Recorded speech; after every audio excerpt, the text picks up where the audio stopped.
Hi, so this is going to be a detailed guide on how to get a server up and running using SphereSSL. This guide is primarily going to focus on using HTTP-01 rather than DNS-01. I will create a separate guide on how to get servers and websites running with the DNS option after this later.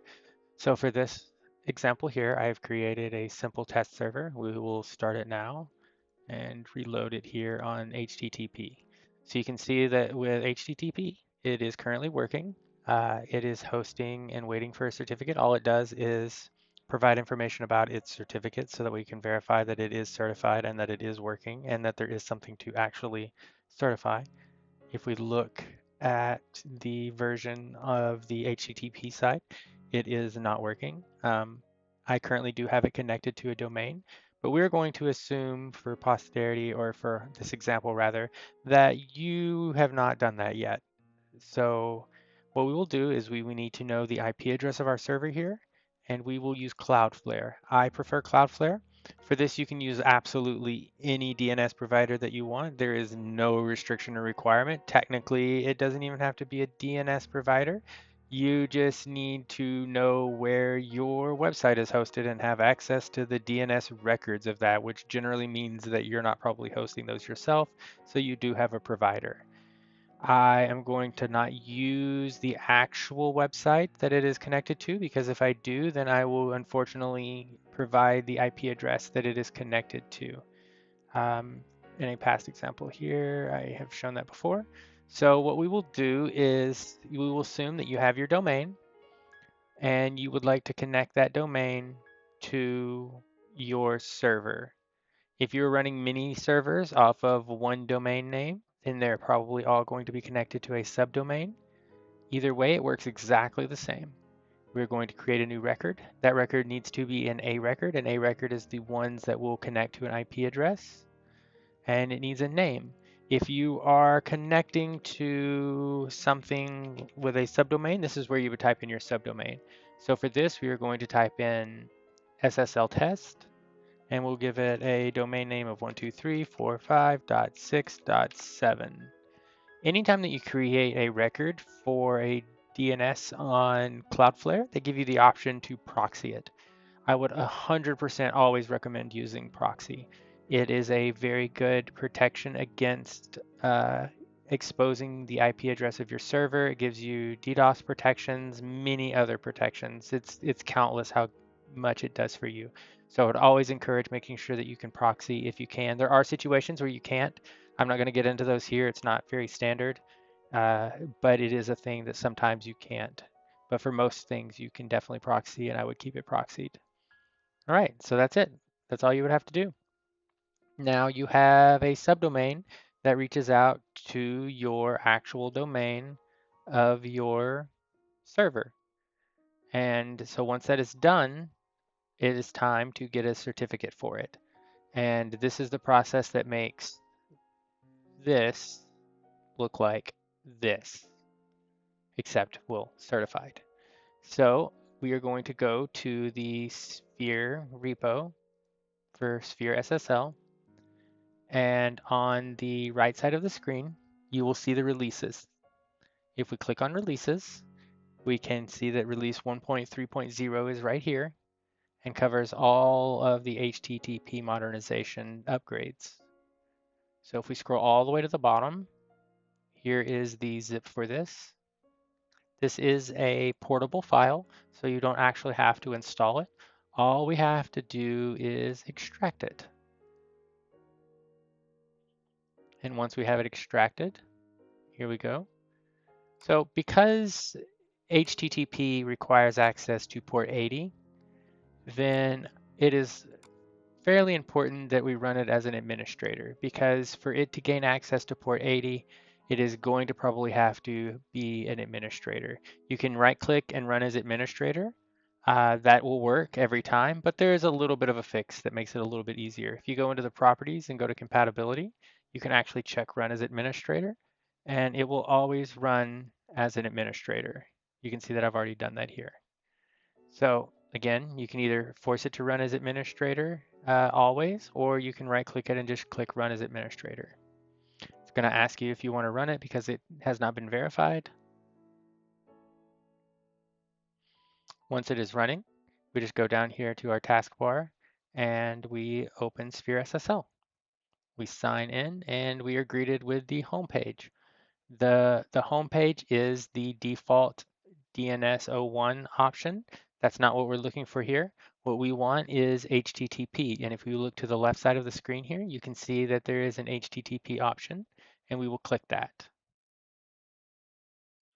All right, then we will need to just do a few things here. On this page, we are greeted with a couple options. We need to give it an email address. We'll need to give it the site that we were just testing. I was not actually using that one. I'm using this one here. And then we need to give it a location for your certificate.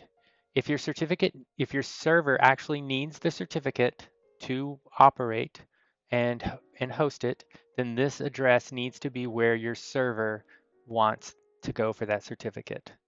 That way it's already there for your server and you don't need to do anything. For this, we are going to go here and we are going to make it a PFX. This is commonly what people will need. There are other options like a PEM or just a separate key and a certificate. But most things are going to want for servers are generally going to, especially Windows builds, are going to want PFX. We have two options to validate it, and what validation means is we're going to reach out to Let's Encrypt. Let's Encrypt is going to ask for a challenge, basically to verify that we have access to own that website, and we will provide that we own that website.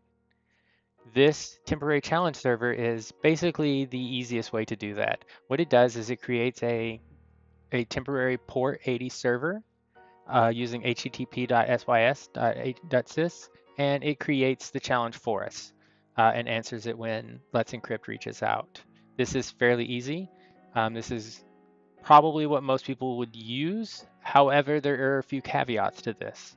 If your server is also on port 80, this will not work for you. This is not ideal because then every time you need to renew or reissue the certification, you have to stop your server from running because it is also occupying port 80. If your server does not occupy port 80 or you don't have something like Apache running that's also, maybe stealing port 80 or something like that, then temporary challenge server is super easy and it's ideal. For this test, we will go ahead and just stop the server really quickly. And we will run the test. I'm going to run it in staging. And the reason is because I'm going to run another one here in just a moment, and I don't want to burn our...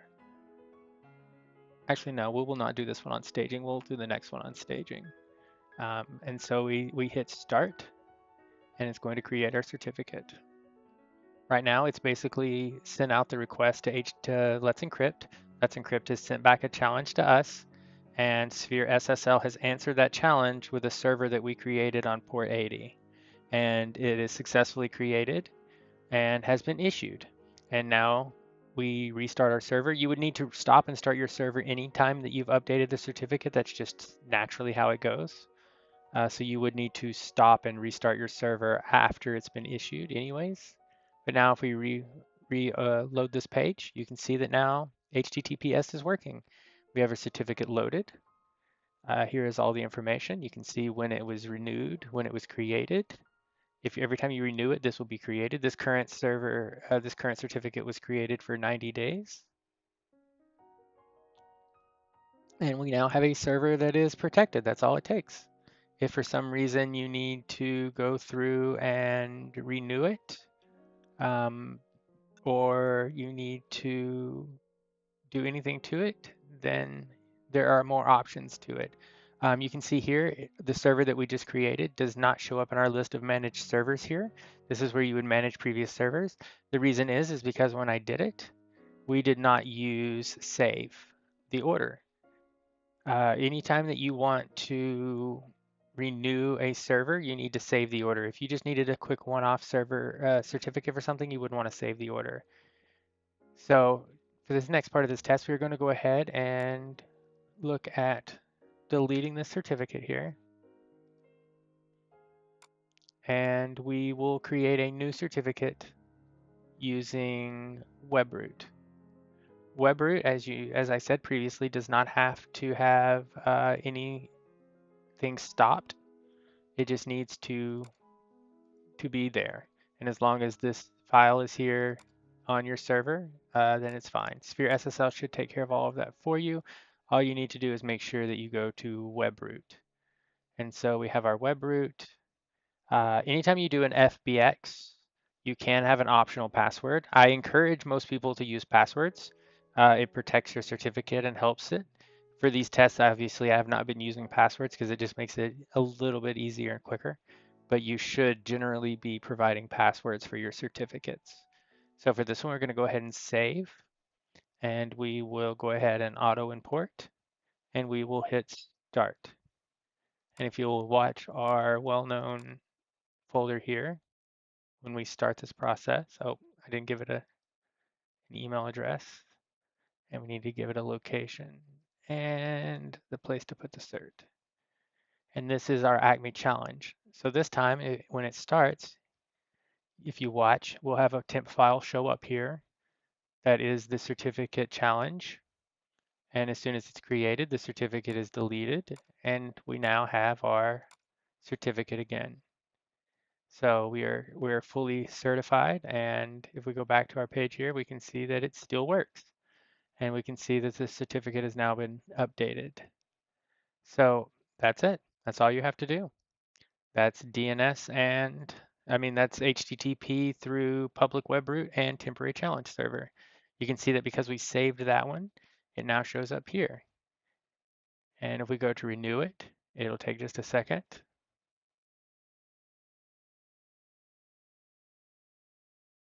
And it has auto-renewed the server. We now have a new cert here. And if we go to our certificates page, we can see that we still have access and everything has been taken care of. All right, so if anyone has any questions, they can definitely reach out. That's how you would take care of using SphereSSL to get your server up and running. If for some reason you would like to revoke the server, you can do it here. If you would like to download just a PEM or you need the keys or you want to toggle everything here, you can do that as well. If you are the super admin, you can even delete it from the database, but that is not an option that is available to most users. I might do a video that goes into a little bit more depth on some of the advanced features, like what it means to create users and what it means to be in multi-user mode and things like that. But for now, we're just going to leave it as is. All right, so I will cut this off here and leave you with that. So there you go.